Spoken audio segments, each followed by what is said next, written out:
going, Dad? I want to go fishing.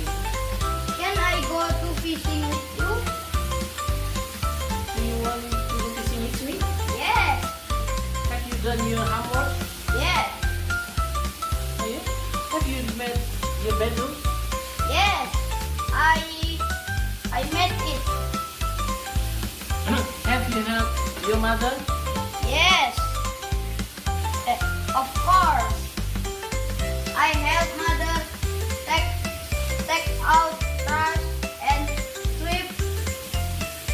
Yes. Okay. Then you get your fishing gear. Yes. Yeah.